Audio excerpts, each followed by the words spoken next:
Hello everyone. As I promised at the tail end of my Emerald Weapon video, I am now bringing you the video on Ruby Weapon. I'm going to be using another strategy from the gentleman whose strategy I used in the Emerald Weapon video. You can actually use the strategy I'm using here, you can use against Emerald Weapon as well. Works in both fights. What I'm doing here is the no button press strategy. What that involves is taking an unleveled revive materia, coupling it with a final attack materia that's been mastered, taking two fully leveled and mastered Knights of the Round materia, coupling those two with two fully leveled final attack materias, mastering an HP plus materia, and coupling that with the HP to MP materia, so you get as high a magic MP count as possible. Now, because of what happened in a couple previous attempts, because what is supposed to happen in this fight is Ruby Weapon is only supposed to put his tentacles in the ground twice. Once he pulls them out the second time, that's it. He's not, quote-unquote, supposed to put them in a third time. But he did in two straight attempts, and I ended up attacking the tentacles one more time than I should have to beat Ruby. So what I ended up doing is, just as a safety, I took an unleveled Knights of the Round and an unleveled final attack materia, coupled them, and threw them in. So instead of 10 casts of Knights of the Round, I'm going to have 11. Just in case he, for whatever reason, decides to put his tentacles in the ground a third time.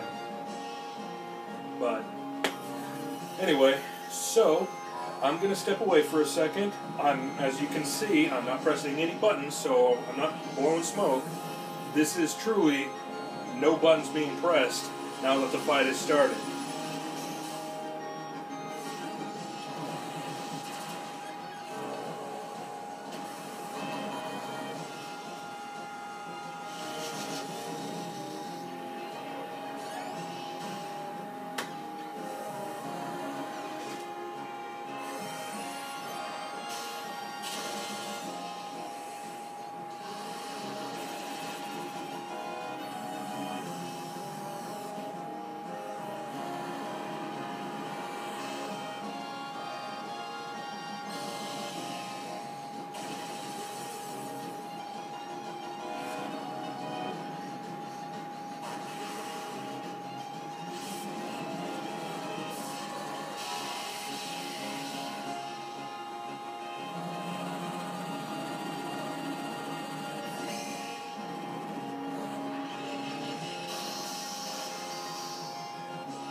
Hey everybody, what I miss?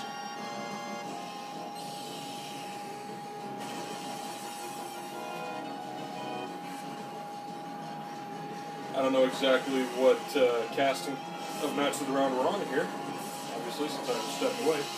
But while I'm here, a couple of an interesting little tidbit of information. If you decide to use a strategy other than this, if you go to and watch DeathUnitesUs video on Ruby Weapon, his video on this, and you use a strategy that's not this, what you have to make sure of doing, what you have to make sure you do, as I said before, Ruby Weapon is only supposed to put his tentacles in the ground twice. When he puts them in the ground for that second time, if you kill one of the tentacles, and then you kill him off before you kill that second tentacle, for whatever reason, Ruby will disappear, he'll be dead, but because of the way the game's coded, the game will still think there's still that second tentacle there, even though it's not, because you killed Ruby.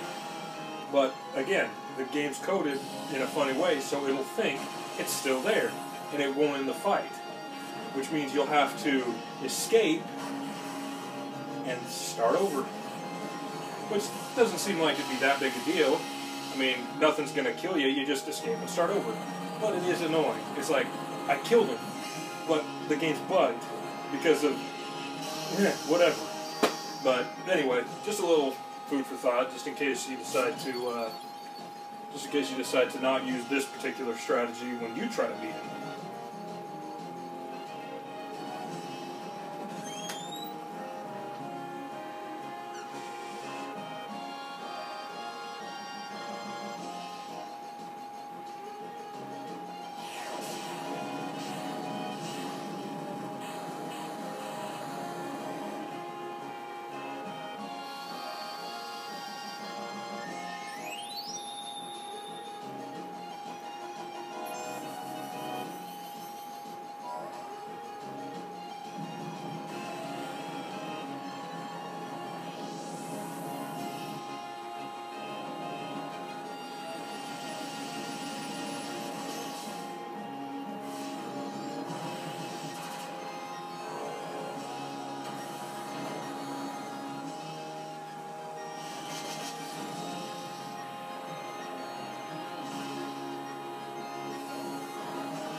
Hello guys, I'm back again. Trying to think of what other tidbits of information I can share with you on Ruby Weapon. Let's see. His defense stat, his physical defense stat, is the highest in the game. Unless your characters have max attack power, or max attack stat rather, unless you have that, your physical attacks aren't going to do much to him. The highest defense stat you can get in the game, your characters, is 255 when they reach level 99. The final boss in the game, Sephiroth, if you're level 99 during that final fight, then his defense stat will scale up to about 260, which makes sense. However, Ruby Weapon's defense stat, 480. No other enemy in this game has a higher physical defense stat than Ruby.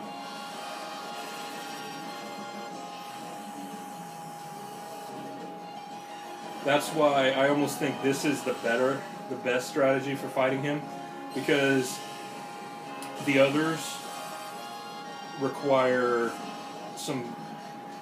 don't require as much, don't really require, well, they require a little, but not a whole lot of magic spells involved, so it's mostly physical. And with his high physical defense, about the best thing you could do is have a lot of gil and then just throw it.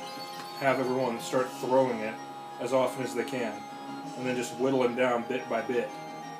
This is actually the most efficient. If you can sit here like I am now, start the battle, walk away, get your dinner, come back, and just sit here and dinner and a movie, essentially.